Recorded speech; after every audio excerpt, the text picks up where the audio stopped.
Looking back on last year, maybe some preaching mistakes stand out, and they don't need to come with you into 2026. There are 5 preaching mistakes you can leave behind in 2025. The problem isn't the new year. It's that we keep doing some things the same way, and those things can turn into preaching mistakes. But here's the thing, you don't need to change everything. You can leave 5 preaching mistakes behind and preach differently in 2026. The first mistake to leave behind, starting your sermon slow. When your introduction connects right away, people are engaged. They're already with you. But when you start with background and setup, something happens. People start to drift before they ever feel connected. And once that happens, you spend the rest of the sermon trying to re-engage them. When you feel responsible for making sure everyone understands, starting with context feels safer. But that care can delay the connection you're trying to create. First mistake to leave behind is starting slow. Your introduction was never responsible for explaining everything. It's only responsible for one thing, immediate connection. One of the best ways to start is with a story. Something real, maybe something familiar to everyone. When you start with a story, people listen right away. You don't have to earn it later. Let me show you what I mean. Here's the old way. Today, we're continuing our series in Psalms. We're in Psalms 13. Scholars call this a lament Psalms. These Psalms talk about hard questions we have about God. That's slow. But here's the new way. This week, someone told me, I keep praying, but God feels quiet. Not gone, just quiet. And that silence, it feels heavier than any bad news. Same text, same sermon, but now you're not explaining first, you're connecting first. And when you connect first, people don't need convincing. They're already listening. Leave slow starts in 2025. In 2026, start with a story. And slow starts aren't the only place mistakes show up. Here's another one. Ending the sermon without clear next steps. When your conclusion lands clearly, people know what to do next. But when you add one more thought, one more reminder, something changes. The application is unclear, and people leave confused instead of equipped. When you feel responsible for making sure people remember the message, adding more feels faithful, but it usually does the opposite. Your conclusion was never meant to carry the responsibility of making sure people remember everything. Second mistake to leave behind is concluding without clear next steps. Your conclusion was never responsible for saying everything again. It's only responsible for giving one clear invitation to apply the truth, not a summary, not a repeat. One clear step. The best conclusions don't add more, they just conclude clearly. Let's say you preached about trusting God when life doesn't make sense. Here's the old way. So I want you to remember God is good, He's faithful. Keep trusting Him, keep praying, don't give up. He's working even when you can't see it. And if you need prayer, go talk to someone. If you're struggling, don't walk alone. Let's pray. The new way. Imagine what your life could look like if you forgave the person who hurt you. Right now, I want you to pray and ask God for the strength to forgive them. Same truth, but now the conclusion isn't repeating, it's landing. And when your conclusion lands clearly, people don't leave wondering. They know what to do next. Leave unclear conclusions in 2025. In 2026, finish clearly. If this idea of leaving preaching mistakes behind sounds helpful, I've been building something that would help you. It's called the Pastor's Toolkit. It's designed to help you plan your sermons without stress, prepare them without feeling overwhelmed, and present them with confidence.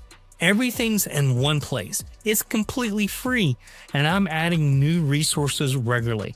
There's a link in the description below if you want to check it out. A clear conclusion won't help if people don't understand what you're saying.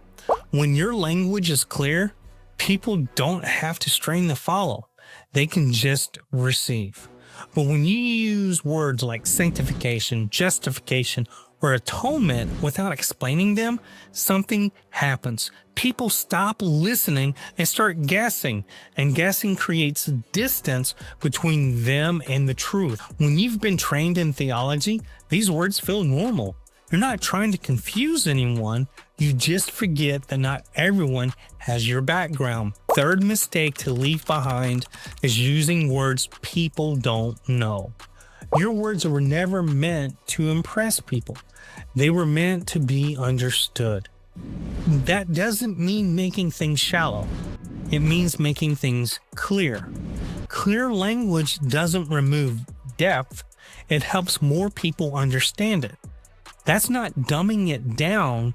That's caring enough to be clear. Let me show you. Here's the old way.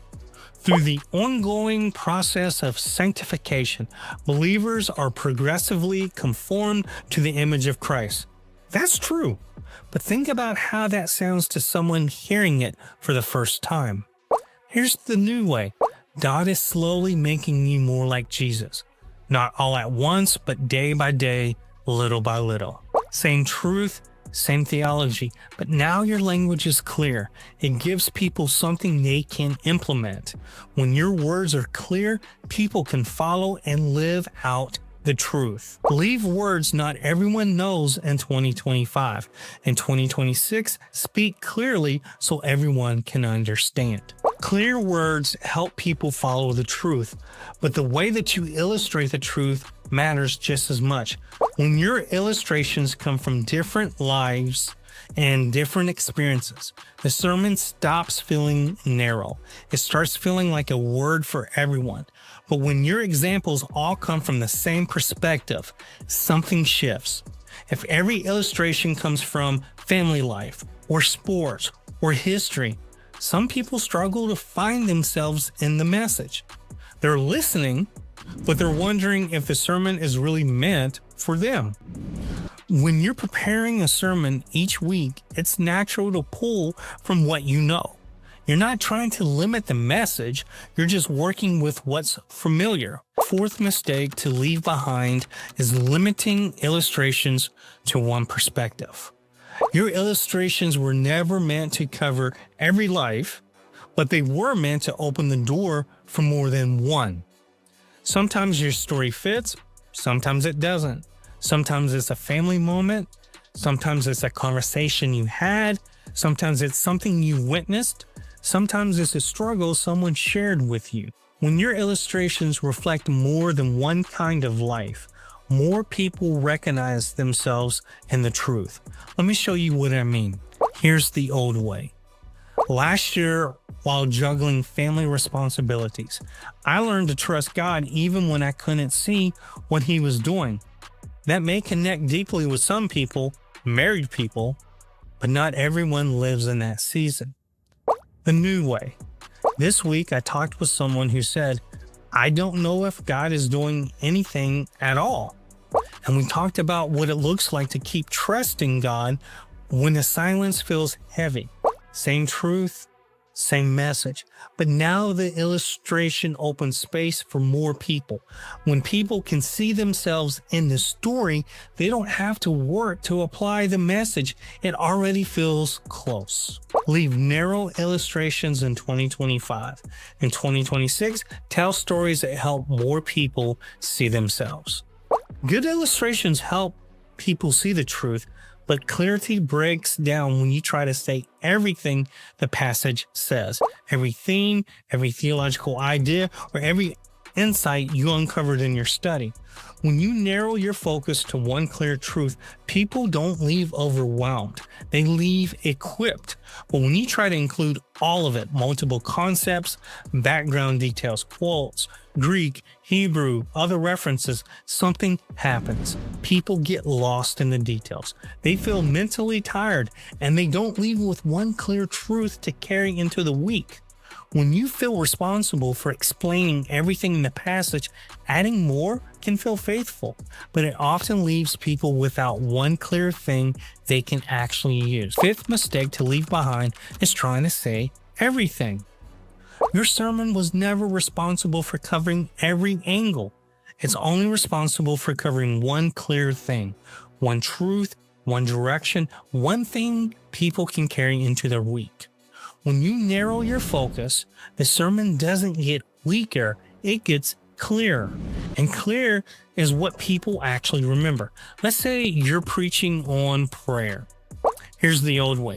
You might try to cover how to pray, why prayer matters, what to do when God doesn't answer, different types of prayer, examples of prayer from the Bible.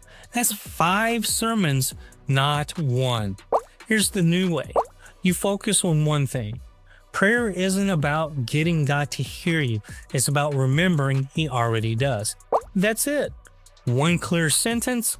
And when people leave with one thing instead of 5, they don't feel overwhelmed. They feel like they can actually do something with what they just heard. Leave sermons that try to say everything in 2025. In 2026, say one thing clearly. So here's what happens when you leave these 5 mistakes behind. Your sermons have one clear direction. Your conclusions give people a clear next step they can actually live out.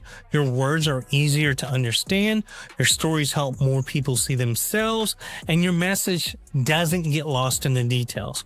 You're not trying to say everything, you're saying the right thing clearly. And you don't have to fix all 5 at once. Just pick one. Leave it in 2025 and watch how different 2026 feels. I'll see you in the next one.